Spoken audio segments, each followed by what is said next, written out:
coaching at JMU and what Maryland is now, and Matt has a lot to do with that, of building the program, because does not look like what it did back then. So let's give Matt a round of applause, and we're going to let him. He said we're going to drink from the fire hose on this, so I'm excited about this. I appreciate you guys. Welcome to College Park. So what you're going to see up here, I'm not going to talk, I got to get right into it. This is going to be the fastest 30 minutes of information you've ever had.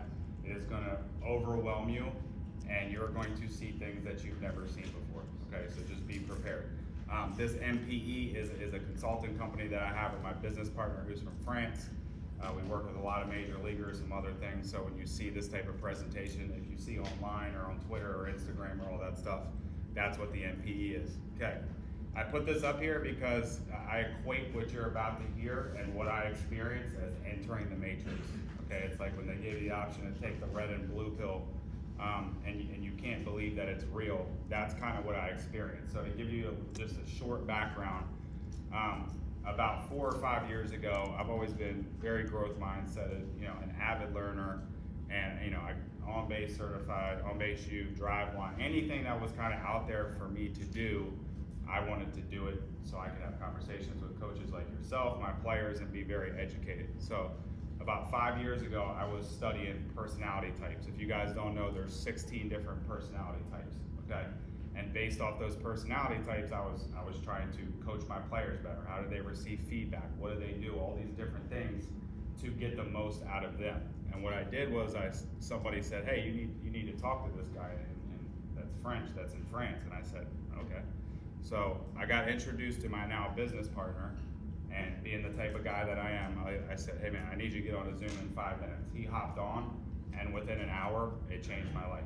Okay, so what you're about to see that's very wrapped into a tight bow for you guys has taken me 300 hours to put into this, okay? I spent the whole first year studying this stuff, which is very European, in Switzerland, in French, translating from French to English for 5, 6, 7, 8 hours a week, okay? And it took me 7, 8, 9 months just to get a grasp for it, just based off what was going on, okay? I could not sleep for 6 months because all I could think about was all the buckets that we put people in, all the traditional training that we do, and finally I felt like I found something that was coaching the individual, okay?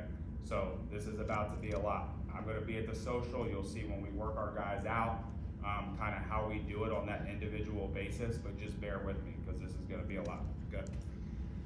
Okay, quick facts about motor preferences. The approach was discovered in 1989 in Europe. It's only really being done in Europe, so the science is very, very new. There's 20 years of scientific studies that are validating the approach. If you go on our website, we have about 20, 30 scientific publications that are actually published on there. Right now I'm working with the biomechanics lab on campus, so we're trying to get our own studies done and try to push that forward in the United States. Okay? It's used mostly in Europe in professional teams and high-level athletes. They're way ahead of us. That's all I can say. Way ahead. It can explain a lot of injuries. So you're seeing is basically there's $500 million on the injury report. Tommy Johns are out of control, and things are just worse than they've ever been, in my opinion. Okay? So this can give you guidelines on how and why people are getting injured. Okay? So it's a guideline for us to kind of check, how we're working out in the weight room, what kind of soles they're wearing in the shoes, how are they walking, how are they training, all these different things that we can take into account now to make sure that take away their performance, we need to get back to being healthy first, okay? We're trying to prove that the body is asymmetrical to optimize its functioning.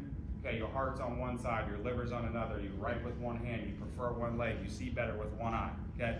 Nothing about what we do is symmetrical. Okay? But how we train and observe everybody, we try to make them evenly balanced.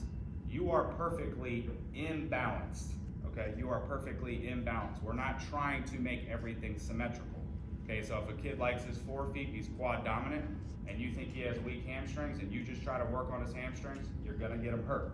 Okay, but that's the way we've been training, and that's kind of the tradition of what's been going on in this country. Okay.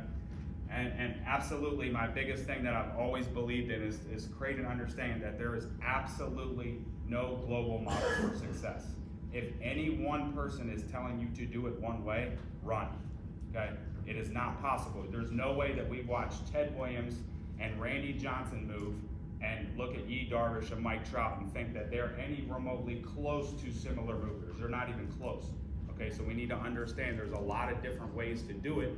We just need to find the specificity for the individual to train them that way to get the most out of them. Okay, we're gonna go over a few motor preferences. I want everybody to do me a favor and just cross your arms on your chest for me. Okay, cross them the other way. Okay, cross your fingers. Cross them the other way. Okay, clasp your hands. Clasp them with the thumb the other way. Okay, hopefully one of those ways that you did it the opposite was a little weird. Okay, so what we're trying to do, 100 out of 100 times, unconsciously you would have just done that. Okay, those are all motor preferences. You didn't have to think about it. You didn't have to, when you try to do it, like, yeah, you could practice the other way 100 times to adapt, but we're trying to find those unconscious movements that are most natural to the individual. Okay, so how we define it would be motor preferences can be defined as the body language specific to each individual, its natural and unique motor organization.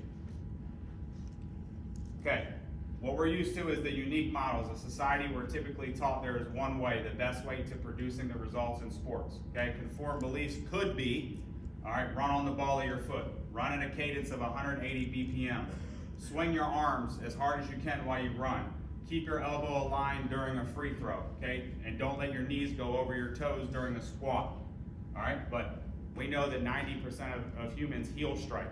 Okay, so half the population prefers more of their forefeet, half the population prefers more of their heels.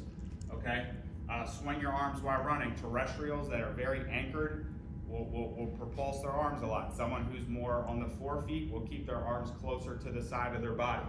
Okay, there's plenty of guys, if you're vertical, you may shoot like this. If you're horizontal, you may shoot like this. There's absolutely nothing wrong with it. Okay, and aerials will have their knees go over their toes. They can't even help it when they squat. That's why you're seeing in weight rooms, you guys are giving them platforms to give them range of motion, but that's not how they operate out on the field.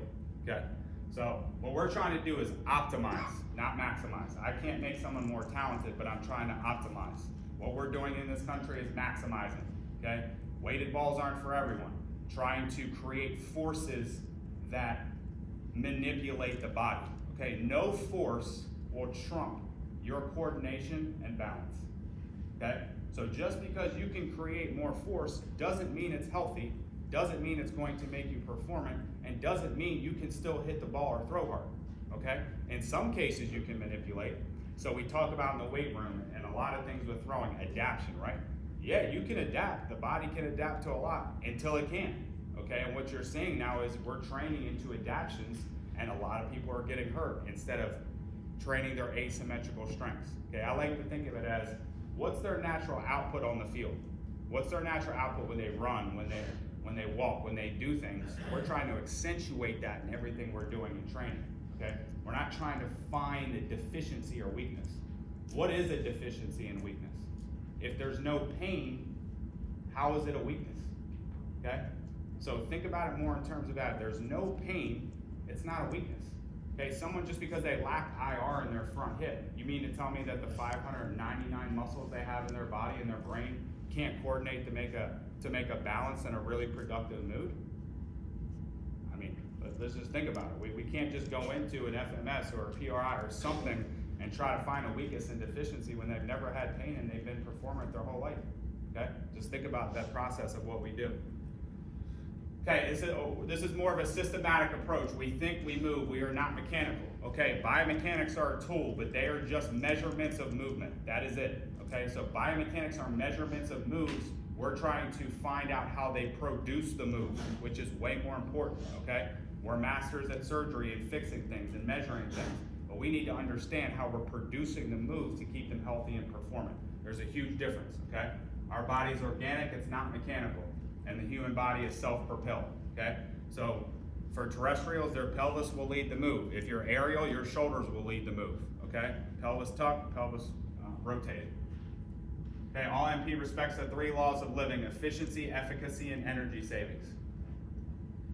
Okay, we're gonna bucket and get into just the one bucket we start. So we always categorize in either terrestrial or aerial, okay? So we'll start there and then we'll move down to the other preferences to show you guys the other categories. Okay, so what's a terrestrial? Okay, ready to act and react from the lower body. They prepare behind to act in the front. Okay, Their nervous system is activated when the masses are placed behind the supports or in the heel, more in the ground, and their preferential activation of the anterior muscle chains, and they prefer flexion, thrust, and adduction. Okay, they will anchor, they will touch, press, push. They will anchor themselves to the next step. Okay? Examples of some terrestrials, this would be your typical drop and drive. Use the core, glutes, hammies, all these different stuff with torque that we're doing in this country that we're actually doing a good job with. Juan Soto, Yi Darvish, Matt Chapman. So in this country, we've done traditionally a decent job with the terrestrials. Okay?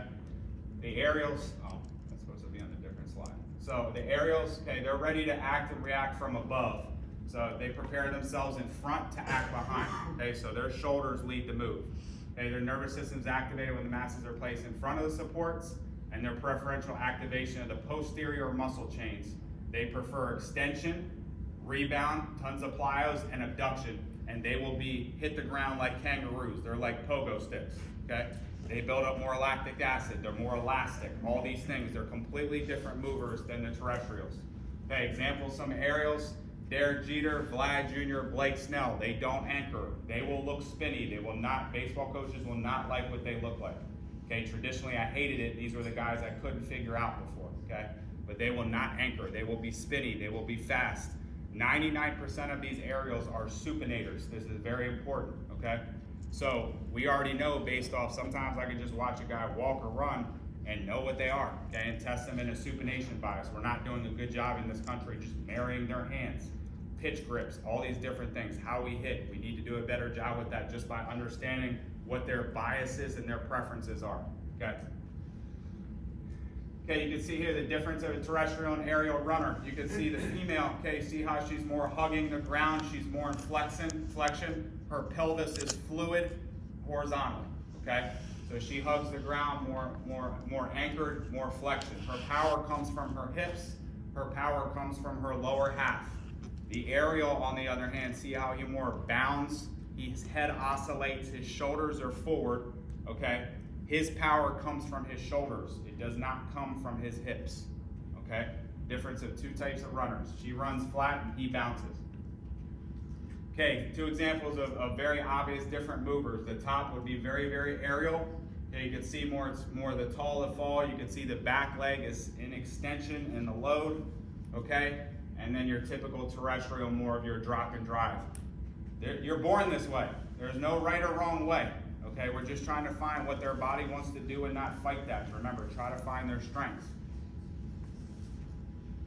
Okay, difference between aerial and terrestrial. Jason Day, tuck pelvis, more inflection, okay?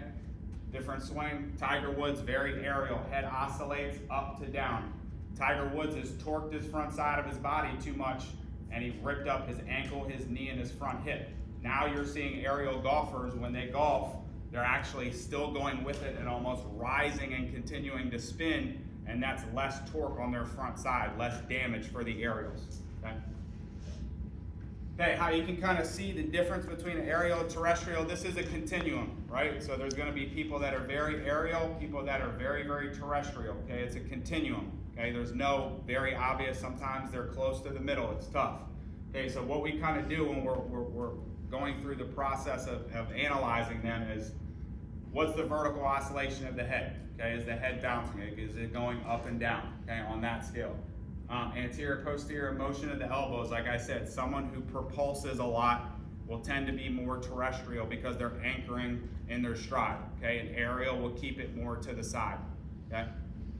Pelvis position at ground contact. So a terrestrial will have a very fluid pelvis, okay? An aerial will have a ton of horizontal hip displacement, okay? When they throw, when they hit, when they run, they will have horizontal hip displacement, okay? And then foot position at ground strike. 90% of humans heel strike, okay? But where do they get after the heel strike? So after the heel strike, where are they? In the midfoot, more in the forefoot, or then they traditionally in the heel, okay? And that would be more like the strike pattern as well. Okay, when we're talking about muscle chains, we use more of a European GDS model. So we've traditionally been told that anterior is front and posterior is back, and everybody's been told that posterior is very dominant in baseball, okay? Your muscle chains are all interconnected. It doesn't necessarily work front and back, okay? So you're seeing here what a terrestrial uses is more the anterior medial chain. Okay, so more core, glutes, and hammies, how it wraps around. And an aerial actually uses more back, quad, dominant, and calves. So an aerial, even though they run and walk like this, their posterior extensor muscles, their back and their calves, actually save them from falling over. Okay, so we prepare ourselves opposite to the move. The opening and closing cross chain, an open cross chain would be breathe in, okay, and closing would be breathe out. Okay, this is a preference, breathe in and breathe out. You're not supposed to do one or the other, okay? When I'm in the weight room with these guys, I hold my breath for 4 to 5 reps at a time and I'm stronger, okay? But when I grew up, I was taught to kind of breathe in and then push, you know, with my breath out when I'm pushing out. That's not a thing, okay? You're either breathe in or breathe out. This is a preference you're born with and it could be very impactful, okay? A lot of people have been told to brace to hold the air in. Not everybody performs like that, okay? Okay, exercises for terrestrials. Terrestrials will love mobility.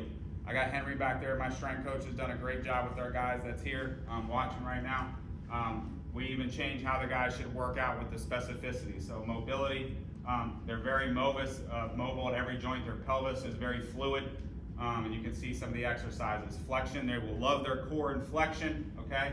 And a lot of vertical force push and horizontal force propulsion. So we've done a good job with terrestrials, like I said. A lot of ground up work, traditional exercises for what you've seen in this country. Okay, for aerials, we've ruined these guys. Okay, the aerials actually prefer stretching. They need a strong back, but they need a loose back, okay? Their core loves to be an extension, all right? And they love a lot of vertical force rebound and horizontal force rebound. So tons of plyos. Okay, you get these guys to deadlift, to deep squat, they will not like it. They will show you, you just watch them, they can't do it, okay? So trying to force that adaptation, I get this all the time, well, what if they have to do that in the game or whatever? Okay, well, they can manage for that ground ball that they have to bend over more in the game, okay? We don't need to train them the majority of the time that they're training for that ground ball and bring them out of profile and possibly get them hurt, okay? Okay, so those are aerial and terrestrial. I apologize, I'm going very, very fast. Okay, but you can see, just identifying an aerial or terrestrial can change their life. I promise you, we have a kid from Iowa right now that is doing very, very well, that was doing things differently, and all we did was give him a few unlock buttons, okay, with him being very, very in extension, very, very much in the forefeet to free him up, okay? So aerial and terrestrial, and then all these different things are also preferences, okay? So you talk about 13,000 different possibilities. So once we know if they're aerial or terrestrial, all these things can be different on top of that. So when you're talking about how specific it actually gets to and why we've been super successful here, is because we coach every single player differently with the individual in mind, okay? So we'll go over motor eye, the vision, the motor shoulder, are they pronation or supination bias? Everybody has an extension or flexion leg. You're either introverted or extroverted, and that's weight on the inside or outside of your feet. We can tell you the 4 best balance point in their feet, okay? 2 on each side to respect their COG. You're either vertical or horizontal by nature. Axial or large, associated or disassociated, breathe in or breathe out, or symmetrical or asymmetrical. I need a deep breath. Okay, so all terrestrials are symmetrical, so they'll always throw here or here. All aerials are asymmetrical. They either throw here or here, okay? So again, we've all tried to fix it. I've been there. We've all tried to fix those funky guys that don't fit into this bucket that we want them to, okay? But what they're gonna do is fight back to get to that point for balance, okay? You guys need to understand, their body is gonna fight as long as possible to get to balance. You don't see until you're balanced, okay? So when we talk about timing and sequence and all these things, it's super duper important to understand, all right? Okay, laterality and move dial, all right? So one leg will extend and one will be more flexed, okay? So everybody has an extension and flexion leg, okay? Just understand the basis of that. Okay, on your extension side will always come your #1 best balance point, okay? So on your extension leg will always be your #1 best balance point. Okay, you're seeing here some examples. The guy on the left and the top right, you're seeing a very obvious lead leg block, lead extension leg. Okay, and then you're seeing the bottom two and the right, their front knee is bent in flexion. Okay, trust me, I've seen everything there is to be on forces and transferring force with a lead leg block. Did Nolan Ryan and Bartolo Colon lead leg block? No. They pitched for 20, 25 years, pretty healthy. Okay, so we can't just get to the force and those types of things. We have to think in totality, in systemic ways to understand it's a system. Okay, we can't just say it transfers force by lead leg blocking. That's not a thing. Okay, these are examples of different move dials. So the move dial is the balance points in the feet. Okay, this is very complex and very complicated. I apologize. Okay, but you're seeing a lot of different ways where we coach our guys' stances, where the weight is, where they transfer, all these different things. A back leg extension guy may have a longer stride to throw and hit. A lead extension guy, once they get it to extension, will have a shorter stride, okay? Basic things like that where it's not gonna be all one thing. We have to understand what their preferences are first, okay? So these would be examples of different move dials. Okay, associated versus disassociated. This is a huge topic, right? We can tell you probably in the ranges of how much hip-shoulder separation there is. Once again, I've seen on the internet where we are talking about, oh, every major leaguer is within these 12 and 13 degrees of hip-shoulder separation. 12 and 13 degrees is a massive difference.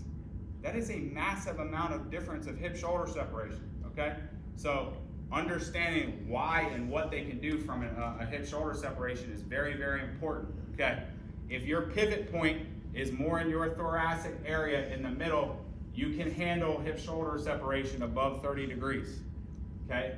If your pivot point is more in your lumbar area, okay, you can't handle more than 30 degrees, okay? So everybody's gonna separate, but it's important to understand you may have guys like a Mike Trout and they don't have a ton of hip-shoulder separation, or Freddie Freeman. It looks like they close and rotate all together.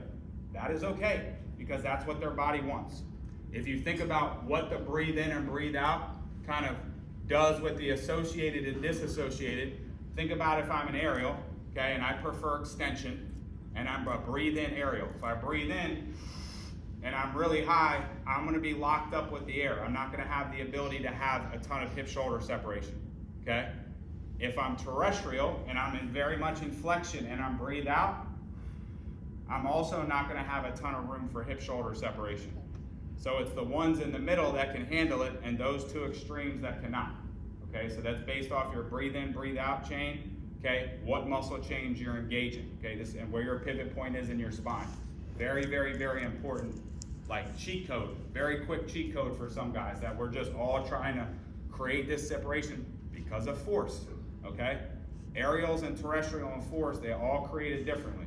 Okay, terrestrials create force by mass. Okay, by mass. Aerials create force through speed. Okay, there are two different types of movers and create force even differently. Okay, you see examples of associated, disassociated. You'll see Vlad, you'll see more of his hands, hips, and shoulders turned together. He's also aerial. And then you'll have a Bryce Harper. You see right here, very, very disassociated, can handle a lot of separation. Okay, difference in arms. You see on the left, a little bit more hip-shoulder separation, and on the right, turning all together, more associated. Okay, axial versus large. This is another preference. This simply means some prefer their masses closer to the body, some prefer them away. Okay, that's more thinking about your elbows and your legs. Okay, this is a big deal. Stance, walking, running, everything we do. So an example of someone that's axial, which you'll see in the picture, may have their elbows closer. Okay, someone that's more large, think about like a Corey Seager that's very, very like elbows away. Okay, axial, large, members close to the body. Someone who might prefer it here, or someone who's very wide would be large. Okay, even someone that's axial, they may have more narrow feet. That affects our grips. They may prefer more of a gorilla grip because they turn close. Large, more in the fingers because they tend to turn in extension. Axial, more evenly loaded back. Large, more end loaded back. I told you, welcome to the matrix. Okay, you're seeing examples of axial and large here. Okay, you're seeing guys that are large, guys that are axial. Okay, Bryce Harper, elbows very away. Altuve, elbows very, very close. This is a preference. Okay, vertical, horizontal. We each prefer vertical or horizontal arrangements. This is more think in terms of forearms, okay? So the way your brain takes in light when you're born, okay? When you take in light, you either go perform gestures technically or whatever we're doing more vertically or more horizontally. And you literally, your CNS will be excited by more vertical or horizontal lines. You will literally be stronger, okay? So someone like you or Don, when you're seeing a setup, this would be more of a vertical setup, okay? Thinking in terms of forearms, okay? Same thing of arm angles here to more horizontal, okay? And this would be more horizontal, all right? So it has to do with forearm angles when we pitch and hit, okay? Guys that are vertical will have minimal scap retraction, okay? So again, just like hip shoulder separation, everybody wants to teach, everybody really wants to pull. Vertical guys, this will not work, you will get them hurt, okay? Vertical guys, and you try to do the scap retraction, they're gonna be locked up and they can't get back to vertical. Sequence, timing, issues, injuries, all has to do with these types of things. All right. Okay, motor shoulder, this is another preference. So in the frontal plane, okay, which would be here, we're not symmetrical. Okay, in the front of our plane, one of our shoulders will be in front of the other. All right. So with the motor shoulder, it's the driver of the upper body. All right. So if I have a left motor shoulder, okay, I will have more rotation this way. Okay, if I have a right motor shoulder, I will have more rotation this way. Okay, so from a left motor shoulder, we call that long in the back, short in the front. Right motor shoulder would be short in the back, long in the front. Okay, so again, trying to teach specific ROMs and range of motion or open that up, you're going to struggle with it, I promise. Okay, so someone that would be more of an arm pitcher with a left motor shoulder, Jimmy may hit on this, they will either pull vertically or they will pull horizontally, depending on what their preference is. With the back motor shoulder, okay, their front shoulder is just there for balance. It doesn't do anything, okay? Very, very important. An example from a hitter that's been a cheat code is if they're very, very horizontal with a front motor shoulder, which means they don't have a ton of rotation out front, but they're horizontal, they may have to finish with one arm. They may have to finish with one hand. So if they try to stay connected and you're working on sticking them, ain't gonna work, okay? So little cheat codes like that, giving them the freedom on, okay, why does he like to finish that way even though you don't like it, is just understanding he can only do what he can do, all right? So if he's gonna try to hold on the barrel, he's gonna make contact deeper, and behind him, he's not gonna get square. So from a hitting perspective, all we're trying to do is find that person's square, whatever their square is. It's all different, pronation, supination, arcs, all these different things. Seeing examples of two different motor shoulders. You're seeing on the left, Arrieta is very front motor shoulder. You see him really pull, and then you have a Bassett on the right who that thing's like flopping. It's just there for balance, okay? Again, there's no right or wrong way. And you're seeing the difference of two hitters. Adley has a back motor shoulder. You see how much rotation he has in the front. And then Trout, you can see more rotation in the back and barely finishes his swing, okay? Good examples of motor shoulder. Okay, motor eye, I'll hit on this very quickly. Your motor eye takes in the information, okay? Your motor eye can be your dominant eye, okay? But your motor eye is very important when we're talking about taking information and hitting. So everything we do with chin angles and setups and releases has to do with what their motor eye is. Aerial see better up top, terrestrial see better low. So our guys, every single one of our players will know how to change the chin angle per the release for the pitcher, okay? Now when we're pitching, we do use our target eye. We do use our dominant eye, okay? So they're two different things, all right? It's crazy. So if you're breathe-in preference, you're gonna be stronger. Your CNS is gonna be excited by royal blue, okay? So we can test you with colors and you will be stronger. If you have a breathe-in preference, you will prefer royal blue, and you will have focal vision. You will like details. If you're breathe out, your color would be more preferred in red. You will be stronger, and you prefer to go far to close. Okay, so we even know how guys' preferences should be, how they set up before they hit. Okay, this is what I was talking about, more focal. Again, focal prefers detail, so I'm breathe in. I can pay attention to the pitcher the whole time when I'm hitting. Okay, so if I'm vertical focal, I would just stare at that pitcher up and down. Okay, then go to release. If I was global, I would go maybe the batter's eye, either vertically or horizontally, and bring it back to release from there, okay? Doing pretty good on time. And then when you talk about the visions, right? So if an aerial sees better up, the lower the release, the more I have to bring my chin angle down. So I don't know if you guys watch us play, but if you saw Matt Shaw last year, he would literally go here and set himself up every time for his chin angle and his eyes. It was pretty cool to see, someone who's severely bought into everything. Okay, vision dial, so we talked about this. Depending on your motor eye, this is even for opponents, who I'll know just based off how they're walking and moving. Okay, so if it's an aerial with a left or right motor eye, I already know what their vision dial, their best vision in each zone is. I don't need TrackMan. I already know what their preferences are based off their motor eye and if they're aerial or terrestrial. Okay, so most of the aerials will see better up, most of the terrestrials will see better down.